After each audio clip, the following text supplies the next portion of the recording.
On tombe contre le Brésil, je pense qu'il faut rappeler Zidane. Oui. Et attention, je tiens à dire que contre le Brésil, on a gagné donc en Coupe du Monde 98.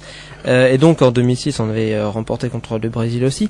86. Sur les buts que le Brésil a pris, chaque but, enfin je pense à 3 buts et je pense pas sur le but d'Emmanuel Petit, c'était Roberto Carlos qui était à chaque fois à l'origine de ces buts. Et malheureusement, il est plus là. C'est là où je voulais en venir. Donc du coup, c'est beaucoup plus fort. Ouais, et donc du coup, ça va être à mon avis plus compliqué parce que c'était les seuls moments où on a réussi à marquer. Donc, bon. Sinon, émotionnellement, il y aurait aussi un gros truc et celui-là me fait moins peur bizarrement parce que la donne a vachement changé. Ouais, je pense évidemment à l'Allemagne. Ça serait énorme que la France et l'Allemagne soient dans le même groupe.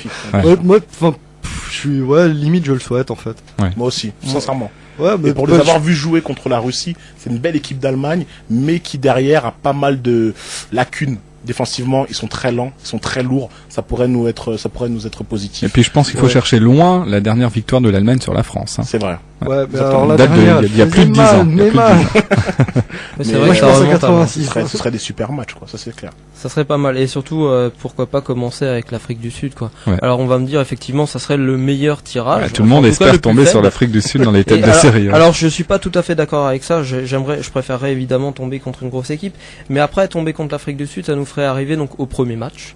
Donc ça serait le tout premier match. Pourquoi pas débuter hein. Ça serait peut-être mieux dans la tête des joueurs de l'équipe de France. Faire l'ouverture. De commencer. La France l'a fait une fois. C'était contre le Sénégal. Mais véritablement de commencer. Et puis surtout que les Africains contre l'équipe de France. Je pense que le continent africain, il serait quand même juste ravi de commencer contre une nation comme l'équipe de France. Ouais. Alors, il serait pas contre non plus de commencer contre le Brésil. Moi, c'est un match qui me ferait peur aussi. En fait, le truc, l'aspect avantageux finalement de pas être tête de série, je pense, c'est de pas arriver dans une Coupe du Monde où il y a des équipes qui vont nous attendre, qui vont complètement se fermer pour essayer de décrocher un nul. Hein. C'est ce qu'ils ont tous fait.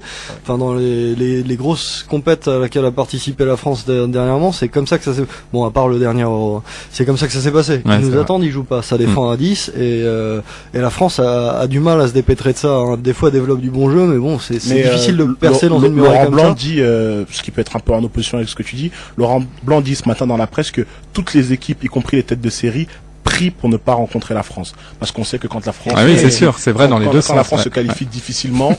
C'est en général, quand l'équipe de France est dos au mur, et ben c'est là où ils rebondissent le plus loin. Parce que nous, ça nous ferait pas plaisir évidemment de tomber sur l'Espagne ou sur le Brésil dès le premier tour, mais je pense que eux non plus, ça leur ferait pas plaisir de tomber. Aussi, hein, pour les têtes de série. Complètement. C'est une affiche de demi-finale. C'est ça. Donc, alors dans le deuxième chapeau, l'épouvantail, c'est les États-Unis, finalistes de la dernière Coupe des Confédérations, avec notamment cette fameuse victoire sur l'Espagne en demi-finale. C'est leur 6e participation consécutive et ils passent le premier tour une fois sur 2. Donc en 2006, ils sont pas passés. Autant dire que c'est leur année. Et le progrès, Ouais, on se rappelle de la Coupe des Confédérations. Là, des joueurs qui jouent tous en Europe aujourd'hui. Ah ouais, ils progressent vachement. Hein. Ils sont vraiment pas mauvais du tout. On se rappelle c'était la finale contre le Brésil. Hein. C'est ça, ouais. Des Confédérations. Ouais. Et ils gagnent 1-0, je crois, à la mi-temps. Hein. Et le Brésil est obligé de déployer toutes ses forces en revenant de la pause pour pouvoir gagner ce match. Logiquement, mais c'est une équipe qui a montré des bonnes choses. Et attention, moi j'aimerais juste revenir sur la logique de Stéphane, qui semblerait-il quand même pas mal.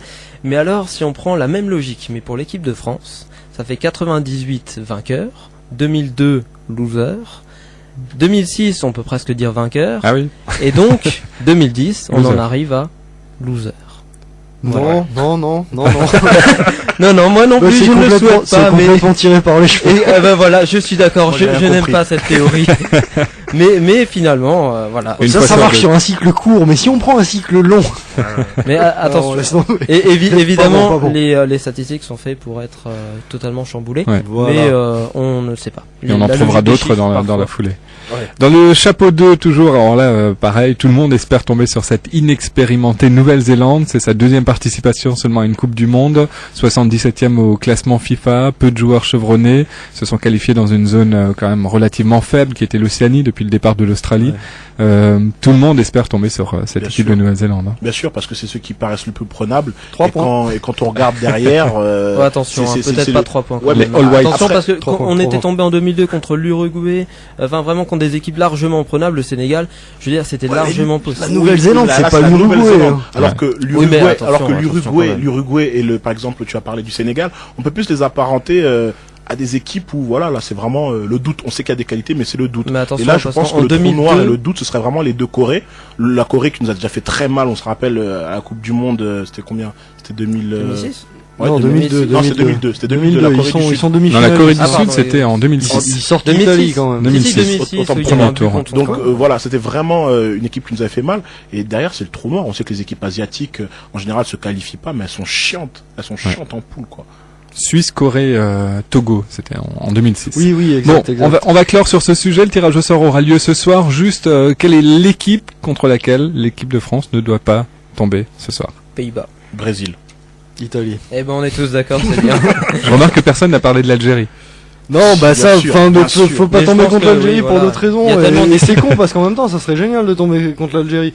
Mais enfin, là, pas pour des raisons footballistiques. Non. Mais non, ouais, enfin, footballistiquement, je pense pas que ça va pas être, ça serait pas un match facile. C'est pas une équipe facile. Oui, c'est pas gagné d'avance, hein. Mais le problème, on sait ce que ça va donner, quoi. Ça va être n'importe quoi. Ça va être n'importe quoi. Le Fennec va-tu manger? Bon, en même temps, ça peut relancer le secteur automobile, hein. Ça peut. Enfin, ouais, voilà, ouais, c'est con, parce que ça pourrait être bien aussi, mais je crois pas, non. Bah effectivement, je pense pas qu'on ça peut arriver, ça serait un drôle de truc. Il y a tellement d'équipes au final sur lesquelles on ne devrait pas tomber. Après, footballistiquement, on peut voir, c'est peut-être un peu tiré par les cheveux, mais pourquoi pas? C'est comme un peu le Sénégal qui avait joué contre la France. Ça va être l'équipe où il y a le plus finalement de joueurs qui sont nés en France, qui jouent en France. Et qui jouent en France. Exactement. Donc là, ils vont avoir vraiment le couteau entre les dents et ça va être le match de leur vie. Et oui, ça peut peut-être être dangereux, mais je ne pense pas quand même. Et puis, enfin, quand même, il y a du niveau. Moi, je pense parmi les équipes africaines, il y en a aucune qui serait facile. Hein. Aucune. De toute façon, en plus, elles jouent sur leur continent, elles vont être encore plus motivées. Exactement, c'est sur le continent africain que ça se passe. Bon, tirage au sort donc ce soir 18h47 pour la première boule. Et hier, lors des répétitions générales, c'est Charlize Theron qui a fait le tirage au sort. Et elle a fait un petit clin d'œil au moment où elle a tiré la France. Elle a annoncé l'Irlande, ce qui a fait ce qui a fait sourire les instances de la FIFA. Dans l'actualité du foot également, c'est plus proche de nous. Le Racing Club de Strasbourg a été vendu. Il a été officiellement vendu à la société anglaise FC Football Capital Limited, détenue par l'Estonien Roman Loban. Julien Fournier, l'ex-secrétaire général de l'Olympique de Marseille, limogé au mois de juin dernier, on s'en souvient, qui représente les nouveaux actionnaires majoritaires, va donc succéder à Philippe Gnesthet au poste de président du Racing Club de Strasbourg. Et au sortir du conseil d'administration, les petits actionnaires du Racing ont dénoncé le flou artistique au sujet de l'identité des repreneurs. Le nouveau président n'a pas apporté plus d'informations pour le moment. Par les repreneurs, mais alors le flou artistique dans l'équipe aussi. Parce que la mayonnaise ne prend pas dans cette équipe. Bien sûr. Et donc je tiens à dire, c'est juste incroyable que quelqu'un ose acheter le Racing Club de Strasbourg. Non mais moi je pense que. Je veux dire, c'est comme acheter un cirque. C'est de la folie. Ah non mais c'est vachement. C'est un investissement, mais on est sûr de couler. Non mais oui, mais bon, quand tu sais que ça, quand tu sais qu'il y a aussi, quand tu sais qu'il y a peut-être, allez, je veux pas être méchant, mais il y a peut-être 70% de chances où il y a peut-être les 2/3 de chances que ce soit des fonds qui sont dus à du blanchiment. Ça existe, on peut en parler. Donc voilà. Non mais c'est vrai. Non, tout, mais non. On parle pas de l'étude ici. Non, mais ça existe. On l'a vu à Monaco, c'est possible en Angleterre. Bref, passons. Mais ce que je veux dire, c'est que c'est quand même intéressant parce que là, moi, je pense que changer de coach, même si on annonce aussi Gernot Rohr à la place de Janin, changer de coach, je pense pas que ce soit vraiment la vérité parce qu'on a vu comment c'est passé. Hein. Là, je pense que c'est vraiment un problème. Moi, je pense que c'est un problème de joueurs. Et apparemment, avec ce changement, on annonce un mercato fracassant des livres, des joueurs qui viendraient de partout et qui pourraient aider. Mais je pense que oui, là, il faut de l'argent. On a besoin d'argent, on a besoin de recruter parce que c'est pas qu'on n'a pas des joueurs qui ont le niveau Ligue 2. On n'a pas l'équipe pour monter, mais on a des joueurs qui ont le niveau Ligue 2. Wow. Ça, c'est sûr. Ah oui, on a à l'approche de la Coupe du Monde, on a des joueurs qui ont besoin de temps de jeu. Moi, sur le papier, Yannick, et juste pour terminer, je pense que là, oui, c'est un problème d'alchimie. Des échos que j'ai pu avoir, ça se passe super mal.